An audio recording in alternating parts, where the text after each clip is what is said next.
Okay. First of all, thank you so much. Nice to have a topic like this for a political philosopher like I.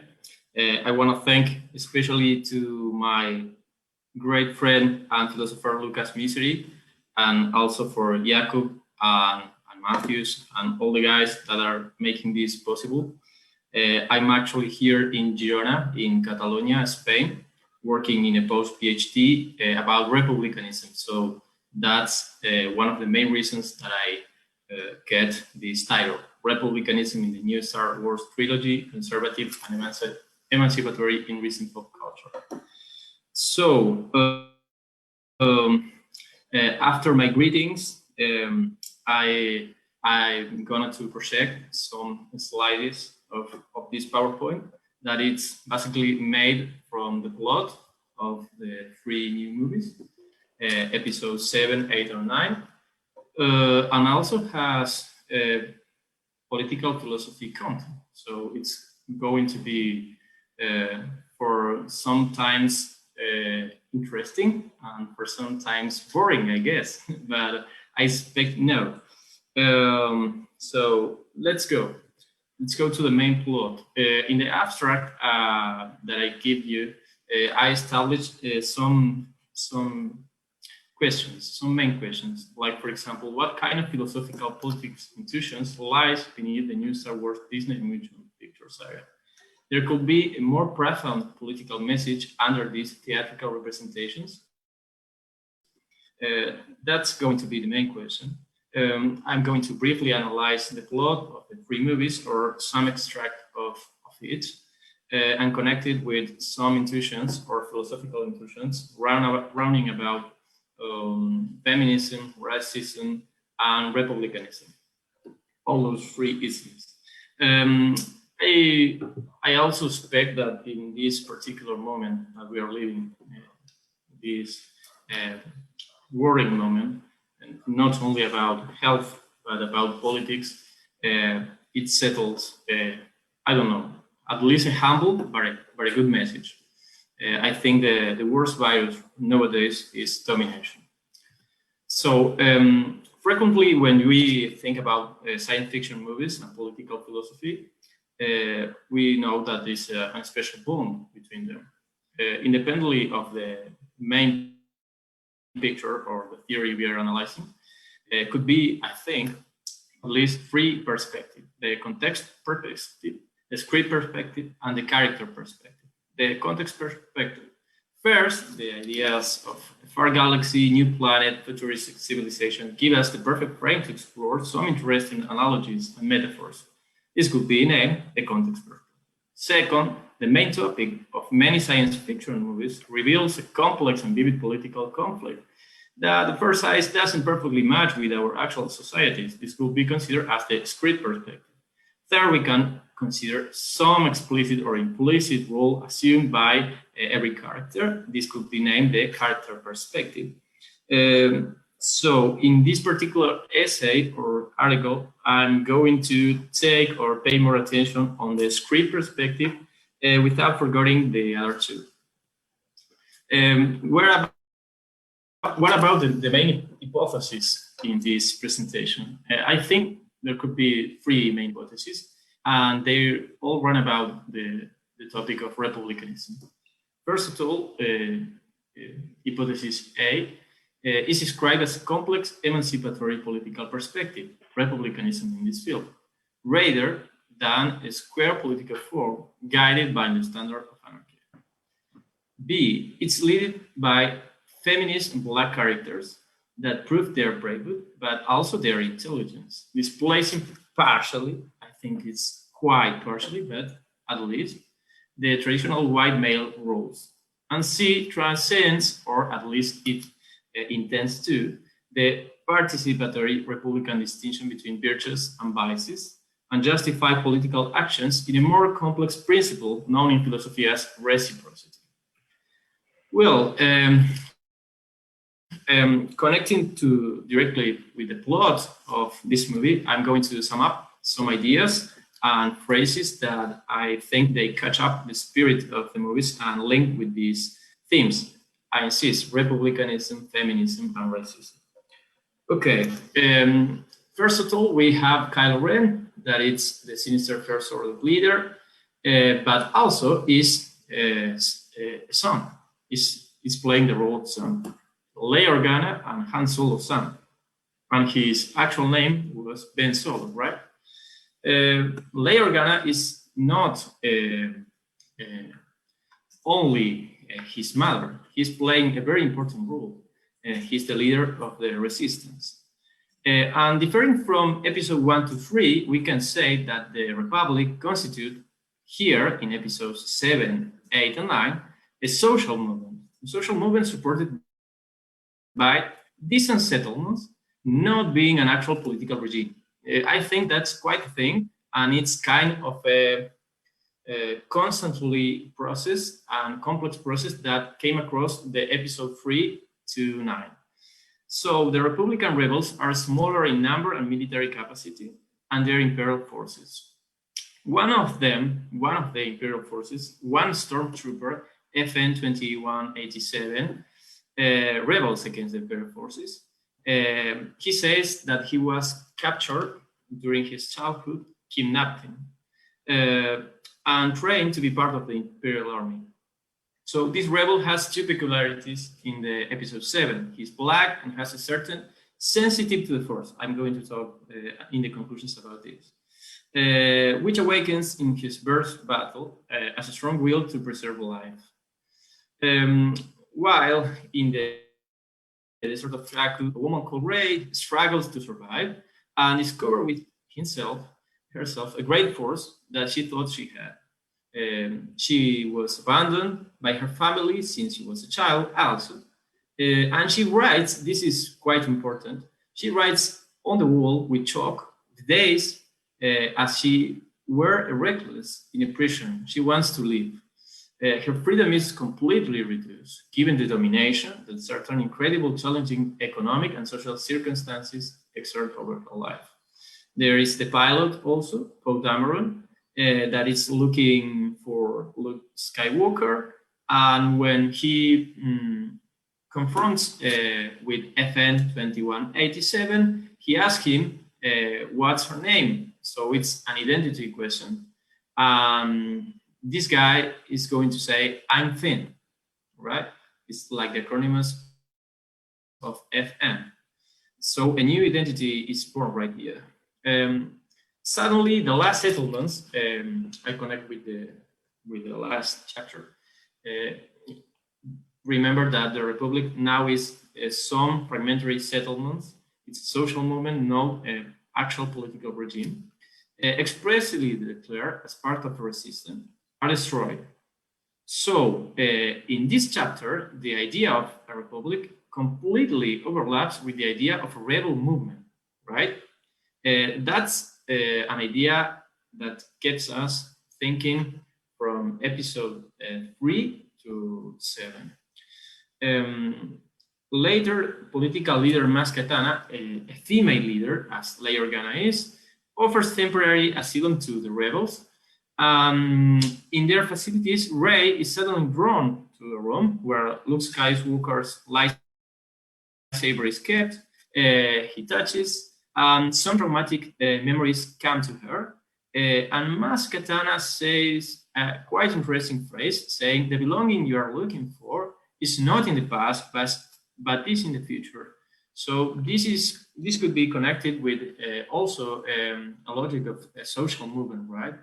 And with the idea of breaking a tradition, most importantly with breaking with a conception of the Republic, a nation conception. Also in episode 7, the Imperial forces attacks the facilities of Maz Kanata. And it's an interesting moment of this picture when Finn, in a completely white uniform, gets undressed, and now is being seen walking in the desert with a completely black cloth, right? And in the middle of this episode, someone says the next phrase, it is the regime that tolerated disorder. So the republic is seen by the imperial forces like disorder. This is an old idea, a Platonic old idea about what is the republic. While fighting, Finn receives insult from many persons, stormtroopers at the most, who constantly yell at him that he's a traitor. And I'm going to stop in this phrase. Finn is attacked by Kylo Ren from his back, and Finn remains unconscious. I think this has a very interesting connection with our nowadays reality, right? A black person attacked from his back and remain unconscious. Later on episode 8, we can see a more desperately picture, right, of the plot. Leia Organa can face the ascent of a tyranny that could be oppressing the whole universe. I insist she's a great female leader, but in the dark moments she says a nasty phrase or a complex phrase that it's the only and best rebels can do is to escape desperately. I think many persons in some republics nowadays can also say this. The most brilliant act that I can do is to escape, and it's not much more helpful, but it's true. Then General Hux says the completeness of this idea, of this new idea of the republic that I'm working on, and he says, and I quote, the republic does not exist anymore. He's trying to say that the republic does not exist as a political regime, but in this particular episode 8, that does not exist as a social movement. So it's a kind of strong phrase. And also we can stress our perspective, our plot perspective, or script perspective, taking into account the role of Vice Admiral Huldu. That's a female leader that also appears, but it's kind of tragic, right? She only intervenes to save the rebels and dies. It's not much more to do. It's quite sad, right? And on temporarily assuming Leia's place, Vice Admiral Huldu says the sequent phrase: "Is a spark that will restore the light of the Republic," right? So republicanism in episode 8 could be in his best day, sparkle, right? Spark. It's not even anymore a political regime or a social movement. Then Rey gives in this famous capture, Rey gives Luke his lightsaber, and he says that the Jedi religion must disappear. I think we can interpret this phrase like that a traditional way of thinking emancipation could be disappearing, and we need another one. We must actualize that idea. So also Luke says the next thing: the Force does not belong to the Jedi, but belongs to everyone. To say that it will die with them is only a sign of vanity, right? And saying this is saying that it's not going to be an elite of persons that save us. It's going to be ourselves that can save. And then another female character, Captain Phasma, tells to Finn that he is a bug in the system. In the Black Lives Movement, there is many phrases like this that many persons are considered like bugs in a nasty political system, right? Then Rose says something to him that I think we can interpret. And she says, by fighting what we hate, but by taking care of what is ours, are we going to win, right? So this is especially connected with the hate discourse or hate speech, right? It's not going to be hating the other part or polarizing our political views that are we going to be better. Going rapidly to episode 9, the rebel forces discovers this quite interesting thing, that the emperor Palpatine has not died and has been building his revenge quietly from the shadows. The continuous attacks against the remnants of the Republic resistance are described here in this episode like this: attacks on the free worlds. This is a quite interesting phrase, because here we can establish a bond between liberty and republic, right? Also, Palpatine, of course, tries to convince Kylo to unite to him, and then Kylo do the same thing with Rey without any exit, and Rey maintained her position, but her Republican position, I don't know that she maintains in a whole meaning the Jedi position, right? Because she has her doubts, and suddenly Luke appears to her and says that it's not important the blood question, but the political ideas. Here is the phrase. Luke says to Rey, some things are stronger than blood, right? So during this episode, the thing of having a particular identity is changing from having a biological or biological identity to having a political identity, I think. So Rey takes a political departure. And I also wanted to stress that for the very first time in episode 9, Leia Organa is saw as a Jedi master, right? Okay. And finally, to take into account, Paul Dameron in this episode said a very interesting thing. We have each other, that's why we won. This could be read as a particular interpretation of fraternity, right? A Republican principle. And then another interesting phrase that the new general board that replaced Hux says, commanding the Imperial fleet, where did this fleet come from? And he answered, it is not a fleet. One of them answered this, it's not a fleet, they are only people. Saying they are only people, they are also stressing in this episode the thing that it's not going to be an elite that is going to take a part of the main social movement, right? Okay, going to the main philosophical political aspects of my presentation about republicanism.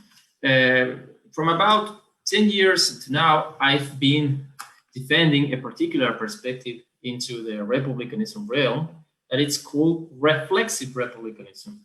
The term is of my own authority, so it has its own problems, its own new problems, but it also its new attractives. I think reflexive republicanism could be summary in 3 main things. It continues dialogues in a reflexive way with another Republican approaches, normative non-Republican perspectives, and actual relevant political problems. So I'm going to present some of them. Some of the main Republican perspectives nowadays, representative Republican perspective. For example, we can see it in the works of Philip Pettit and Richard Bellamy. And the main principle here is non-domination. and it seeks to establish itself as an adequate middle ground between libertarianism and populism, right? Next, we have participatory Republican perspective. Could be found in theories of the stature of Quentin Skinner and Maurizio Viroli, and can be identified among its main promoters, like those guys that reinterpretates Cicero, Seneca, and some other philosophical thinkers like Machiavelli and James Harrington, right? The main principle here is political participation, and participatory Republican perspective wants to detaches from liberalism and from the radical Republican perspective that goes next. Radical Republican perspective points out that civic republicanism is, it could be the sum up of the representative and the participatory republicanism, does not offer an adequate response to the existence of deep and persistent political disagreements. It's about thinking beyond the state, one can say. And also, we can find an interesting reflexive exercise of relectures of Machiavelli, Levinas, and Claude Defoe. And we can find this in the works of Miguel Abensur, Jordi Riba, Miguel Batar, and Liam Farrell. Okay, so we have these four perspectives, three of well-known authors and four of mine, the most humble of them. But I guess it's attractive because it can integrate those principles in one perspective. I'm thinking in non-domination, political participatory, and reciprocity. So I'm going to present briefly those standards. Non-domination means that you have the possibility as a citizen that anyone can subject you to a potential arbitrary power, could be actual too. Another way of defining this principle, non-domination, is pointing out that you have the effective possibility for a person to have appropriate guarantees against arbitrary interferences. What about fraternity? The principle of fraternity, of the normative standard of fraternity. This principle could be defended by radical Republican perspective.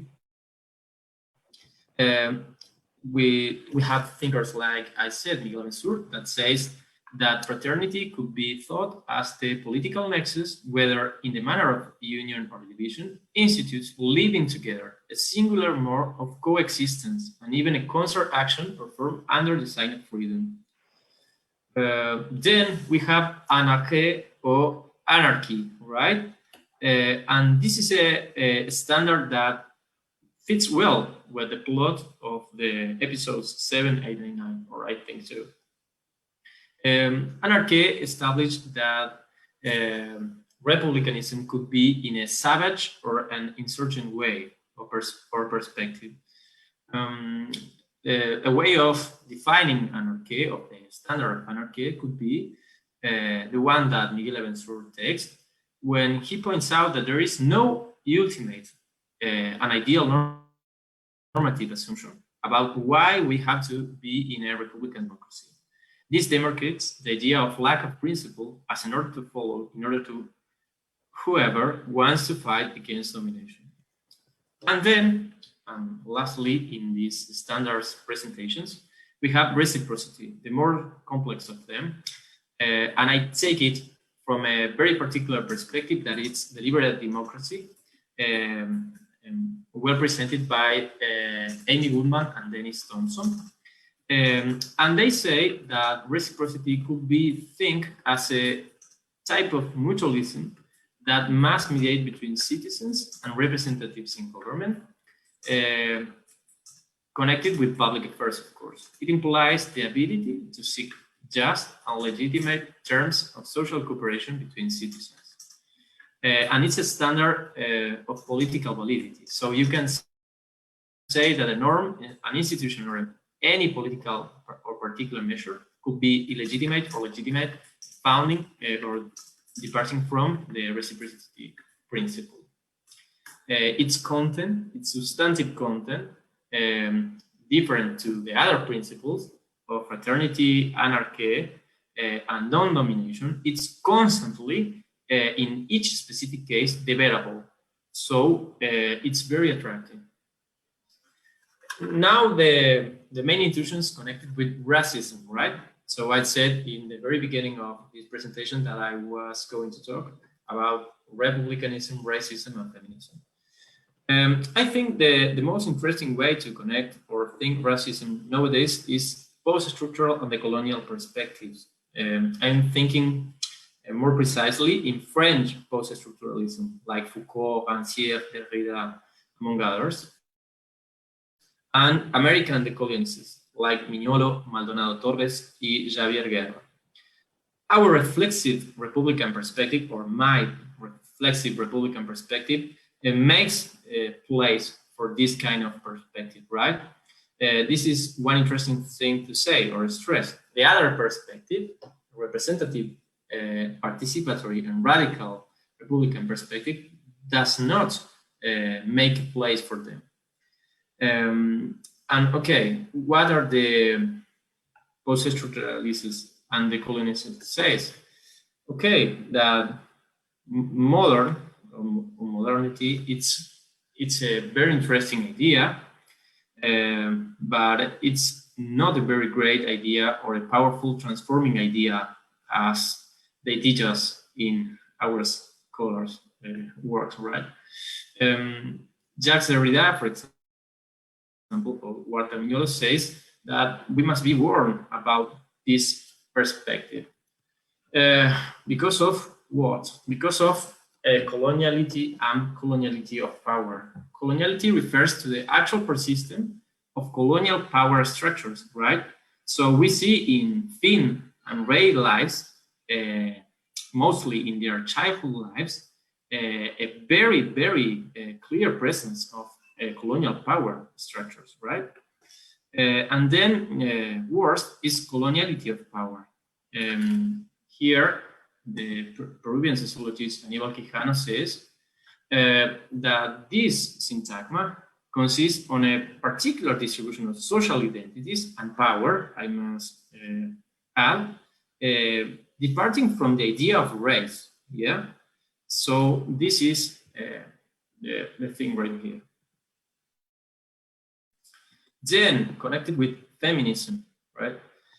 Feminism could be think from many normative perspectives or many philosophical perspectives. I think one of the most interesting things is connect republicanism not only with the post-structuralist demands and Latin American decolonialism, but also with critical feminism. And critical feminism says that we must go beyond our liberal conception of citizenship. So here, I think in episodes 7, 8, and 9, we can perfectly see another conception of citizenship. I think we can see a critical perspective, an emancipatory perspective, and it's in the feminist, or most precisely in the critical feminist theory, that we can find some roots for it. For example, it aspires to a transformation of society in which women can also enjoy full freedom and equality in relation to men, as Miller says, for example, or Chambers. The liberal tradition has taken for granted that the private world is deprived from state intervention. So it's a non-political world. But what about seeing Ray and Finn childhood? It's a non-political world? I don't think so. For feminism, for critical feminism, male dominancy, meaning patriarchy, is unfair, is clearly unfair, and needs to be reformed. In what way? To turn out the things. So in order to fight back with this logic that white men always kept the main jobs, the main roles. And it's interesting to stress that nowadays, sadly, female characters, real female characters and leaders are occupying a secondary place in political life. That's not a very good thing. Okay, arriving to a fast conclusion, I think that taking into account episodes 7, 8, and 9, they reflect a more interesting role for women, right? And for Black people, right? Giving them an emancipatory turn to the saga, yes. But as their resistance, it only sets, that's my humble opinion, a little sparkle. In other words, considering the very same standards, the normative standards, the philosophical standards that this picture promotes, they fall in achieving its normative goals. I'm going to briefly say one word about these isms, right? Republicanism, racism, and feminism. About republicanism, this new Star Wars trilogy clearly defends a complex perspective sustained on critical and reflexive Republican style. Okay with that. But what about racism, and feminism? In terms of racism, there still be a huge lack of Black power actions. It's important to stress, I think, that Finn is presented as sensible to the Force. I talked previously with Matthews about this, but he doesn't take the Jedi path. That's quite interesting. Also, he's defined as a doubtful person, and I don't think that Boyega, the actor that gives him life, it's a doubtful person or a person that does not be completely sure of its political ideals, right? And finally, in terms of feminism, the character of Leia and the character of Rey presses us with many questions. I just only consider two of them. Leia could be a more interesting character, I think. For example, the very fact for looking to Luke, his brother, his white male brother, as the last hope during so many episodes, it's like a renouncement, an explicit renouncement to the feminist proposition or the feminist perspective. And in Rey's case, it seems such a powerful character that does not feel well to be in love with a sociopath like Kylo Ren is, even after his redemption. So I expect to be clear. I think my English is kind of rusty today, but I'm just very thankful for you for having this time and the space. So thank you so much. May the Force be with you. Yeah, thank you for the presentation. Now time for some questions, I think. Okay. So you said that you were going to look at Star Wars from the script perspective, right? Yeah. But I get the impression that you did everything bad, because the context you mentioned was racism as we view it here on Earth. And this, in my opinion, in Star Wars, it works completely different. The androids or the robots are second-class citizens all the time, and this is not addressed at all in any episode, because it started as a comedic accent in the old Star Wars, and the new ones that are supposed to be so emancipatory, they didn't do anything about it at all. And if there is any discrimination in Star Wars other than artificial life forms, I think it's against other species. Do you know about the Twi'leks, the sexy ladies that dance at Jabba's palace and so on? Yeah. So they are enslaved because of being very attractive women. I think it was a great opportunity to address this, as it was addressed in the Clone Wars, but they didn't do it. They just took a white skinny girl who's just a girl, and there's no discrimination of women in Star Wars at all. They used to be Jedi, they used to be bounty hunters, and so on. So I don't think I think that if you really look at it from the script perspective, it's not emancipatory at all in the Star Wars world. I share your vision about this. I think that my presentations departs from the idea of what they want to do, not about what they accomplished in the script or in the pictures, right?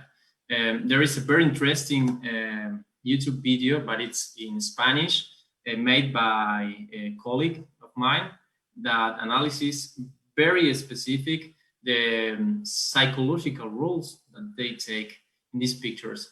And he says, Noel is his last name. I'm going to share this later with you by email if you want. Okay, yes, great. Yeah, and this is quite interesting thing. He says, what about thinking that episodes 7 to 9 make us go back to 1977? No, before that, to the 40 years, to the late 40s and 50s or 60s. So I think there is a desperately move to pose some female and black person characters, but there's not such a thing that's that we can say that it's a truly or genuine emancipatory perspective, right? I think that the very same normative standards that the picture names and the phrase says, they are not accomplished in the pictures, right? For example, in psychological terms, there is no such a thing as an arc of apprentice, right? There is no learning. What about saying that Luke or the very Darth Vader take his note about life, about what is going to be a good father or a good son? But I don't think that Kylo Ren takes notes or learns something.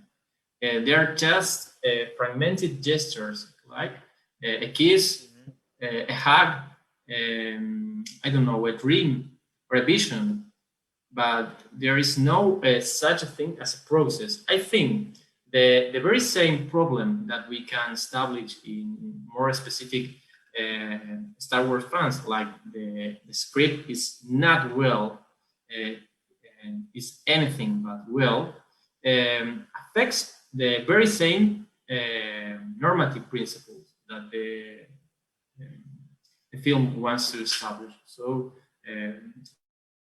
I'm with you in that thing. Also, I want to add something. I think that the Cantovite whole scene, or the biggest scene of Cantovite, and the phrases that Roses says, I want to pose my fist against this nice population or these nice guys.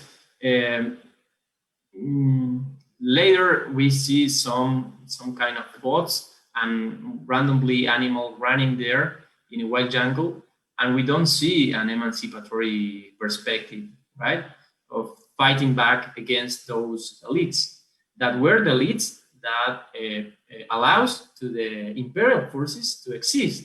So Rose says to Finn that imperial forces exist because there were rich people that are paying for their arms, their military forces, and doesn't happen. It doesn't happen. Does not happen anything interesting, I think, with that. I think there will be a very interesting moment for saying that. And also the role of being a child. It only is constantly saying that these pictures are constantly saying that childhood is a traumatic episode in our lives. Yeah, we can say also about being an adolescent and being a mature person, but I think it's a quite thing. It's a not very good thing to naturalize the fact that so many childs are being abused, right? Because these three pictures shows up that many childs are being abused. In the very last scene, scenes, for example, this little guy showing this lightsaber, this fake lightsaber to the universe, I think, okay, in the next picture, we are going to see like the childhood is redeemed. We are seeing another narratives about being a happy child, not perfect, but being a happy child. And also, I think there is a very psychological awkward position about what is our role as males, right? Because I don't think that I think that even Luke Skywalker does not fit well with a very interesting male character. I don't think that gives us any hope about taking care about the person or caring about the person, right? The most important thing that he has in his life, that he was his nephew, was attacked by him. Mm-hmm. So Kylo turns out to be a bad guy because an aggression that he suffers in his adolescent time. So once more again, I think there are much more troubles right there. I don't know, are the writers, the script, the idea, I don't get it. But I think that also it's true that Leia in the first picture has the most powerful character than here, that it's suddenly disappearing from a very female and powerful leader into a mom. There's anything wrong in being a mom, but you can also be a mom and empower feminine leader. So they are not the opposite. And I think in episode 9, it gives us like this perspective. So I don't know if I'm dialing. Well, there are many different topics right there. Right. I've got one more question. Yeah. In Star Wars universe, there's always some bandits, some outlaws, some bounty hunters, and there's the outer rims. Yeah. There's no law. How do you think that works with the themes of the Empire and the Republic? The outer ring. Yeah, I think there's a big underground of yeah, right? Yeah, I think that it's a very interesting question, right? I think we can part from two very different perspectives. First, one most known perspective could be multiculturalism, that we can say there are different cultures. One of them are in the center, deciding what about being a good or a nice culture. And some of them are in the area of An-arché, that it's not considered the center of a nice culture, right? Mm-hmm. This could be one perspective.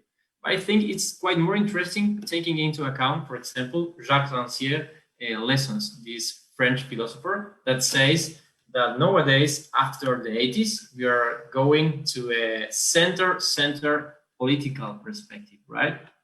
From the left and the right, we are coming to a center political perspective. So, and not in terms of being a bourgeois, but in terms of forgetting our dreams, our more radical dreams could be emancipatory or conservative. So this space, this could be named in Rancière like the no space in the reader, right? There is a no space, there is a no place, there is the very negation of being in a place. It's also your question could be also connected with this thing that Leia in a moment says, that the Republic is just some dispersed settlements, right? Mm-hmm. So this also could teach us something about where is the emancipation right now, right? I think in other moments we can find a more structural political position about being in a more integral or coherent, I don't know, emancipatory or left perspective, for example, or even in the right or conservative perspective. But I think that this thing about thinking space could be connected with the idea that the most interesting things are nowadays thinking in the most coherent way could be a fragmentary perspective, right?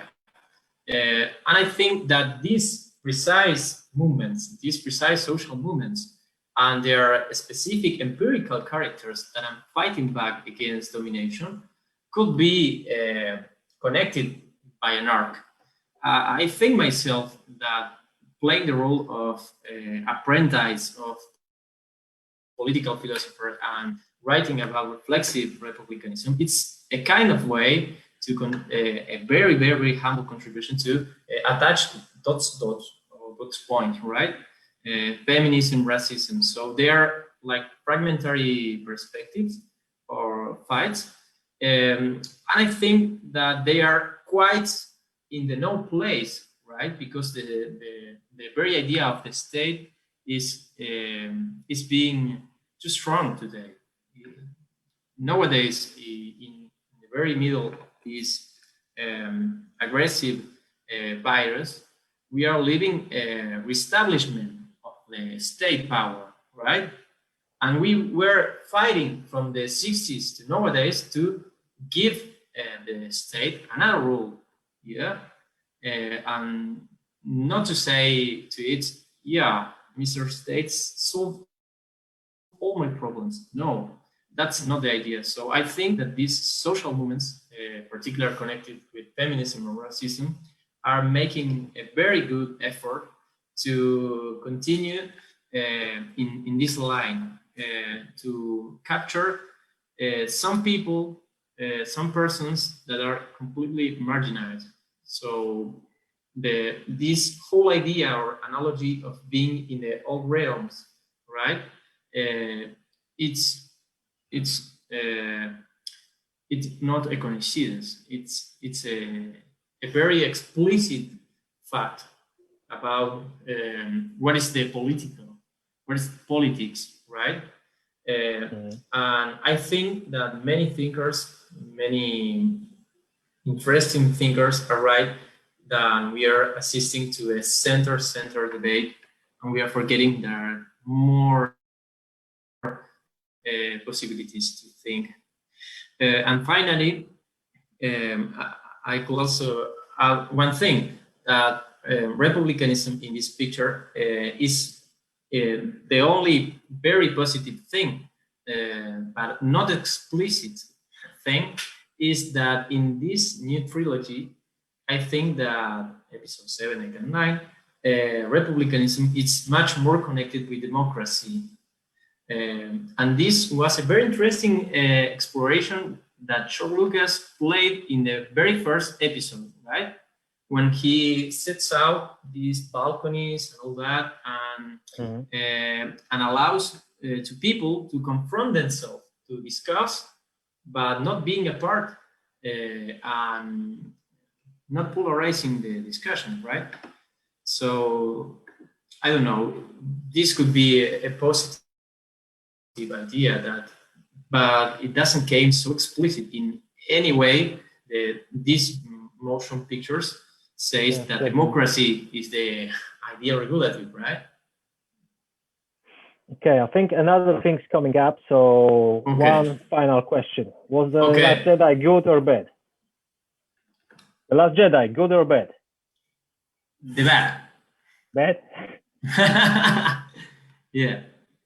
Okay, it was better than 7 or 9 to me, but each his own. Thank you very much. I'm sending you my email to get the movie that you mentioned, the analysis of your friend. Okay. It's on the chat right now. Thank you so much, Matthew. Maybe I'll see you tomorrow during my presentation.